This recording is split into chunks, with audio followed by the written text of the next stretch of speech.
Привет, друзья! С вами я, Евгения, и наш канал Семейный Handmade. Я продолжаю разбирать свои рукодельные запасы и наводить порядок в своей мастерской. И если все сложится удачно, я обязательно покажу вам, как я перекрасила обои и переделала мебель. Ну а пока мои ремонтные работы в самом разгаре, предлагаю посмотреть что-то менее масштабное, но не менее интересное.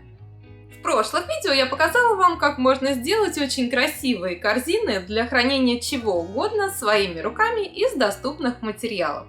А сегодня я предлагаю вам утилизировать старую пряжу или джутовый шпагат и сделать очень симпатичную корзину-поднос. Ну что, приступим к работе? Для работы нам понадобится любой пластиковый поднос. Свой я купила в магазине Fix Price за 149 рублей. Диаметр моего подноса 30 см, а высота бортиков 2 см. Но вы можете использовать абсолютно любой другой поднос и не обязательно круглый. Также нам понадобится любая пряжа или джутовый шпагат. Мне уже достаточно давно отдали пряжу еще с советских времен, и она без дела пылилась у меня в комоде. Цвет мне ее нравится, но при малейшем натяжении нить рвется. Да и, честно скажу, вязать я не очень люблю. Поэтому я смотала пряжу в клубочки, их получилось 5 штук, и решила использовать ее не совсем по назначению. Объединив все 5 нитей, крючком я сплела длинную косичку. Если вы будете использовать джутовый шпагат, то косичку можно сплести не крючком, а вручную, в 6 нитей. Крючком я не вязала раньше никогда и опасалась, что у меня ничего не получится. Но, как оказалось, плести косичку крючком очень просто и достаточно быстро. И это намного проще, чем плести косичку вручную из того же джута. А уж в этом вопросе у меня опыт большой. В общем, за вечер у меня получился вот такой большой моток косички, и мне его как раз хватило на весь поднос. Находим у подноса центр. И с помощью термопистолета начинаем оклеивать его косичкой круг за кругом из центра к краям. Каждый новый виток старайтесь прижимать как можно ближе к предыдущему витку, чтобы плетение получилось плотным и не проглядывала основа.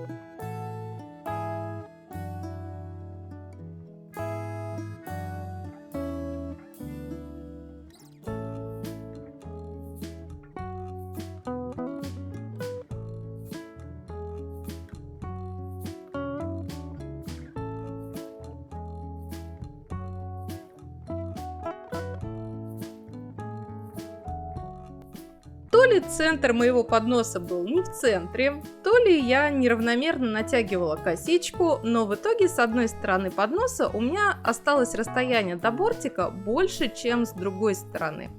И чтобы это исправить, я в узком месте косичку старалась как можно сильнее вытягивать, чтобы она получилась поуже, а в широком месте, наоборот, косичку сжимала, чтобы она получилась пошире.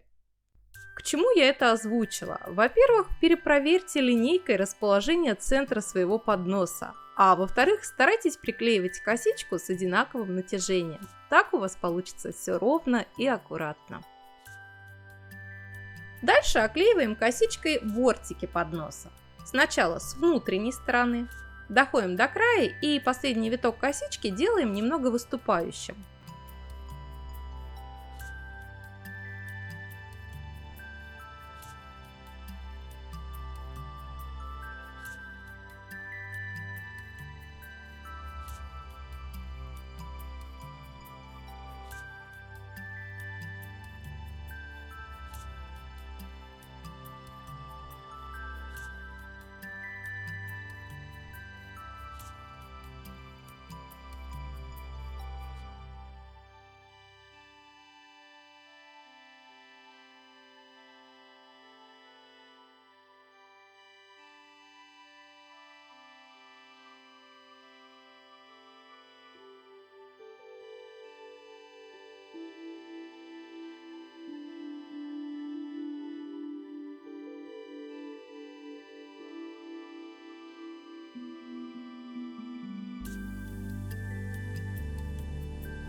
затем оклеиваем косичкой бортик и с внешней стороны.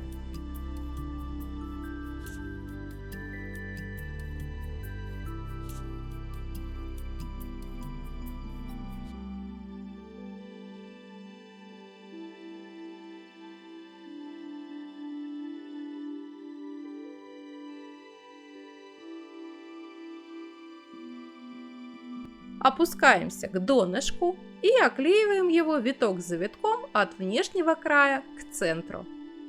В итоге моей косички, как я уже и сказала, хватило на весь поднос. То есть ее не пришлось нигде стыковать и наращивать. Но если вам длины косички не хватит, то я советую края косички срезать наискосок. Так стык получится незаметным.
Осталось сделать ручки. У меня нашелся ненужный узкий ремень. Но можно сделать ручки из все той же косички или использовать ручки от старой сумки, а можно использовать фетр или плотную ткань.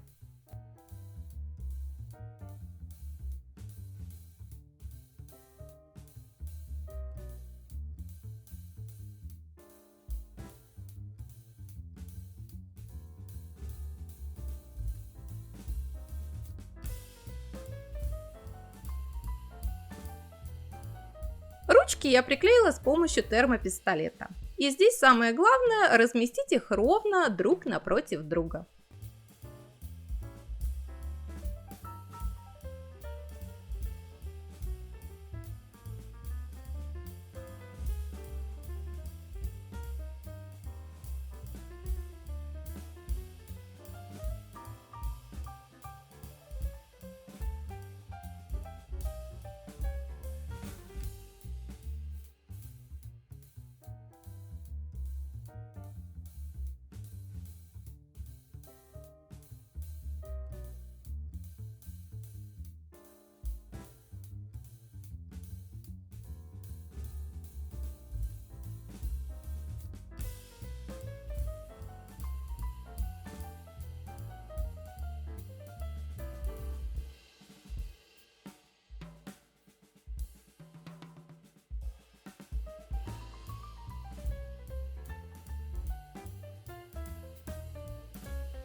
Из золотых полубусин я сделала имитацию заклепок, приклеив их на клей Момент Кристалл.